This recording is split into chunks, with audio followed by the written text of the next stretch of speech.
नमः। ओम गुरुर्ब्रह्मा गुरुर्विष्णु गुरुदेवो महेश्वरः। ओम गुरुरे साक्षात् परब्रह्म तस्मै श्री गुरुवे नमः। ओम परम पूज्य सदगुरुदेव जी के चरण कमल और परम पूज्य केदारनाथ मंडलेश्वर गीता पीठ अधीश्वर स्वामी प्रकाशानंद जी महाराज और परम पूज्य महाभगवत के श्रेष्ठ ज्ञाता महात्यागी ब्रह्मलीन श्री चौपाद्वार शास्त्री जी महाराज और परम पूज्य व्यास गद्दी पर विराजमान भगवत भूषण पूज्य पाठ श्री जनकराज शास्त्री जी महाराज और परम पूज्य हमारे जग के चार्य श्री ऋषभ जी महाराज और ब्रह्म भक्ति में लीन श्री रमेश जी महाराज और मेरे समक्ष बैठे हुए ब्रह्म विद्या के श्रोतागण और संगीत वृंद और अपने आपके हृदय में बैठे हुए परम पिता परमात्मा और अपने सदगुरु के चरणों में कोटि कोटि नमन करता। बोलो श्री राम जय राम जय जय राम। श्री राम जय राम जय जय राम। बोलो श्री राम जय राम जय जय राम। श्री राम जय राम जय जय राम। बोलो श्री राम जय राम जय जय राम। श्री राम जय राम जय जय राम। वाले कृष्ण जय। धर्म प्रेमी बंधु, अज का सत्संग बच्चे के जन्मदिन पर रखे दा और प्रार्थना करने हैं कि परम पिता परमात्मा बच्चे की बुद्धि सात्विक बना और अपने चरणों च ला। और धर्म प्रेमी बंधु, सत्संग बच्चे के जन्मदिन पर रखने का एक कारण होंगे कि उस आशीर्वाद दवाना कि परमात्मा इसकी आयु लंबी करे, क्योंकि बनया गया इसे करिए संत का आशीर्वाद दवाने लिए कुछ संतान नहीं उसने प्रार्थना की थी। कुछ संत का नमेल होया। मैं संक्षेप सुना संक्षेप अर्थ सभा बड़ा थोड़ा है। उस संत ने बड़ा समझाया कि परमात्मा की भक्ति को परमात्मा मिली जाए तो ये को बड़ी कोई चीज नहीं, लेकिन मन जिला फसेड़ा हुआ संसार विच मोह विच ममता विच वो मन समझदा नहीं है। उसने सरार किया। उस संत ने उसे आख्या जरूरी नहीं पुत्र सुख का दिया, पुत्र जन्म लैन देगा बीमार हो या कई चिर बीमार रहा दुख दिया फिर चली आ तो की सुख मिले। परमात्मा का मिलना चंगा है, लेकिन नहीं समझा। फिर उन्हें उसी आशीर्वाद दिता, फल दिता कि जा तेरा घर पुत्र होगा, उसकी आयु 12 साल होगी। ये बड़ा के दुख पैदा होना जिसी पता मेरे पुत्रा की उम्र 12 साल है, वो मां की जींदी है कि एक दिन गिनिया कटती है। जिला थोड़ा समा रही है तो ये परमात्मा ये सिद्ध करता है कि संत कोई हो है ते संत की कीर्ति दी परमात्मा भी मोड़ी नहीं सकती। इसका अर्थ है फिर वो जिला 11 साल ते 10 महीने हो ये 2 महीने रही है तो मां लगी आखन में पुत्र की मौत नहीं दिखी सकती। पुत्र ही नहीं सुनाया मैं तेरी उम्र 12 साल है। जिला 11 साल 10 महीने होए तो मां ने उसे अपने घर वाले आखिया भी इसी भेजी और चाहे जंगल च आपे बाहर जाइए मरी आ अखी सामने में मौत नहीं दिखी सकती। ते मां पुत्र ही समझाती है 12 साल का पुत्र होता भी समझाती है पुत्र परमात्मा की भक्ति करनी चाहिए है तू जा। लेकिन संते का फल हा बड़ा विद्वान ते ज्ञानी ही आत्मा कोई अच्छी ही। उन्हें आख्या मां तेरे जे मां नहीं लगी लभन जी अपने हथे अपने पुत्र की साधु बना दी परमात्मा के चरणों च ला दी। मैं बड़ी खुशी करना चाहना। जिला जान लगा मत्था टेकिया प्रणाम की मां गश खाई डिगी पई। उन्हें आख्या मां तुझी ज्ञान नहीं कोई बिच राज है तू रोई की जे मिगी भेजा दी खुशी करना है तो तुझी गम क्यों है। फिर उन्हें सुनाया पुत्र तेरी 2 महीने उम्र रही है मैं इस करिए भेजा दी मेरी अखी सामने तेरे भरा ने। उन्हें आख्या मां मैं बड़ा खुशकिस्मत आ जिसी पहला पता लगी है मैं 2 महीने वाली कुछ ही पता नहीं एक सेकंड का पता नहीं है मिगी 2 महीने पहले पता लगी है मैं परमात्मा की भगती ते करी ले मिगी जीने का इन्ना शौक नहीं भगती का मैं भगती कर लेना परमात्मा। फिर वो जंगल जो चली है कुछ संत कोल जाइए सेवा करता रहा और जिस दिन उन्हें दूसरे दिन मरना है तो राती सारी रात दबांदा रहा संत की चलो अज संत की सेवा करते रहते। संत ने बड़ा आख्या गल किया फिर उन्हें सुनाया कि मेरी उम्र बड़ी थोड़ी है कल मेरे प्राण पूरे हो जाने ने मैं सोचना कि मैं जिन्नी सेवा हो सके तुंदी करी। उन्हें आख्या तुझे कियां पता है? उन्हें आख्या मेरे माता पिता संतान नहीं होंगी एक संत ने आशीर्वाद दिता फल दिता मेरी मां की वरदान दिता कि 12 साल वास्ते मेरी पुत्र दिता मेरी उम्र 12 साल जिदे विच एक कल का समा है 12 बजे तक। उस संत की लहर आई आखते संत की कीर्ति परमात्मा नहीं रोकता कोई संत है।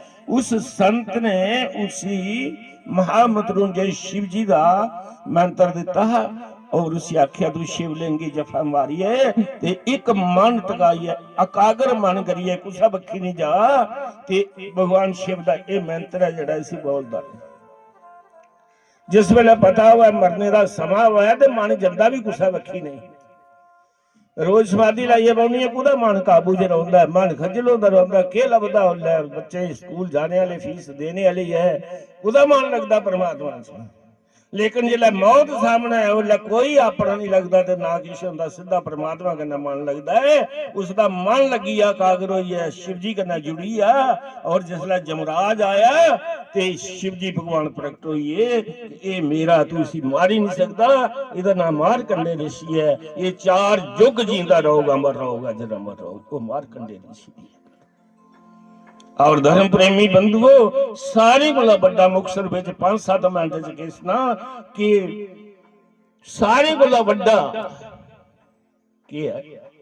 परमात्मा ही पाने वास्ते सांच बराबर ताप नहीं झूठ बराबर पाप जिसके हृदय सांच है उसके हृदय लास्ट अस मता समझाने ब्याह कर ब्याह सत्संग होती बड़ा समझाने ज्ञान के करना चाहिए दोनों जीव ने के करना चाहिए सारा ज्ञान देने ज्ञान कौन देंगे संत देंगे सत्संग दिखाते तो संत देंगे ज्ञान शास्त्री देंगे ज्ञान संत ने सारे जड़ा उपर पई आ वो संत है वो नहीं पिछले जन्म नहीं कोई खरी करनी अपने कर्म भोगन आए दियां पिछू कमाई करिए आए दियां भोगने वास्ते और जड़ी करे करनी है ना कमा करने अगे जाइए भोग ले खरी कीती दी होया ते खरी खाई लैंदा बंदा ते जे माड़ी करे ते अगे माड़ी लगदी फिर पिछली मुक्की दी हुंदी दी अगे हुंदी है। परमात्मा सारे सारे कर्म की देखता है कि ये आखदे कि नहीं चलते भी है सारे आखने आखने कन्ने मती दुनिया जड़ी सनातनी गल छोड़िए ब्याह में समझाने 4 प्रकार के ब्याह होंगे। पहला सारे वाला अव्वल नंबर ब्याह किहड़ा हुंदा है जेड़ा सनातनी ब्याह हुंदा है जेड़ा माऊ बाबा दी मर्जी कन्नै हुंदा है जेड़ा पंते परोते दी मर्जी कन्नै हुंदा है जेड़ी इस रीति कन्नै ब्याह हुंदा है उसी आखदे सनातनी ब्याह सारे वाला अव्वल नंबर दा ब्याह है। दूआ ब्याह किहड़ा हुंदा दूआ ब्याह हुंदा 2-4 भजन चंगे चंगे सुनाए ना जात ना पात शरीली जे 1-2 भजन आई आ जियां भगवान कृष्ण दी बंसुरी वजदी कोई मस्त होई आ कि लव मैरिज ब्याह करी लिया एक दूए की हार पाया उसी गंधर्व ब्याह उसी क्या है दूए नंबर दा विवाह केड़ा होया गंधर्व ब्याह होया एक दूए की पसंद आया ते हार पाया गले ते ब्याह होई ना मां प्यो दी मर्जी है उनदे कोला खिलाफ। 3 नंबर का ब्याह केड़ा होया ना जात पात दिखी ना जात पात कोला भी बाहर निकली आ ओ ब्याह करी लिया वो 3 नंबर का ब्याह होया। 4थे नंबर का ब्याह केड़ा होया ना जात पात दिखी ना मां प्यो दी मर्जी ना लड़की दी मर्जी लड़के कन्नै ना लड़के दी मर्जी लड़की ना लड़के दी मर्जी है लड़की कन्नै जबरदस्ती लई है चोरी लई है उसी आदे राक्षस ब्याह केड़ा ब्याह राक्षस ब्याह जबरदस्त। खीरास लईए ने गल्ला की कि भगवान कृष्ण ने 16,008 ब्याह कीते। भगवान कृष्ण ने 16,108 ब्याह करी है, बिल्कुल ब्रह्मचारी रहे, उन्हें प्रमाण दिता। 16,108 ब्याह करिए तो भगवान कृष्ण ब्रह्मचारी है। अस भगवान नहीं होइए जे उन्हें 16,108 कीते तो उस 10 गए करिए, दसो भला जीए, दसो 4 गणे जीन देंगे तो 10 कुत्थों तो 16 कुत्थों। भगवान दियां रीसां नहीं होंदियां। भगवान कृष्ण दा पुत्र 50 सालां दा होइया, भगवान कृष्ण 16 सालां दे घरे, ओ इहदे कोला उपर गए गणी सारी उम्र जिन्नी भी रही 16 सालां दे विच रहे, ओ 17वें च नहीं गए। भगवान कृष्ण दे पुत्र पोतरे ने जेहड़े ओ 50 सालां दे होए। भगवान दियां रीसां। भगवान की गोपियां परीक्षा की थी।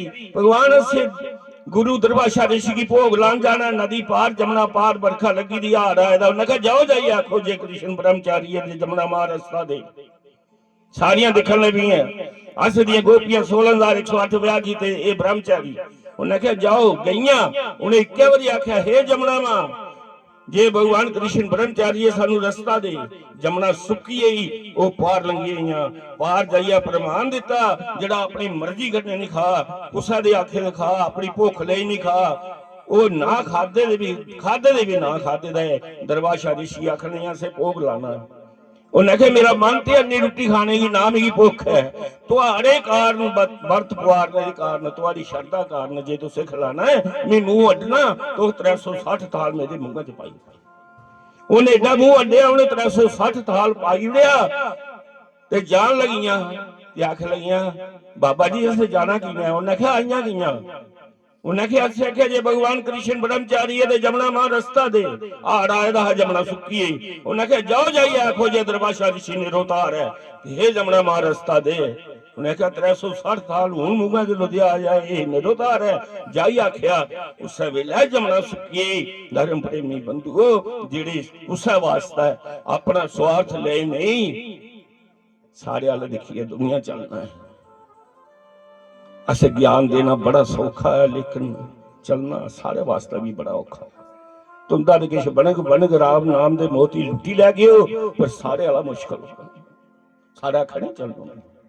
जे चलचा दे ऐसा नहीं हुआ, सनातन चा नहीं लोग नसन, सारे हाल देखिए सनातन चा लोग नसते ने कि ज्ञान देंदे ने कि ब्याह जाति विच करना चाहिए, मां प्यो की आज्ञा करना चाहिए, सारे बच्चे भी तो उस चाली चलने।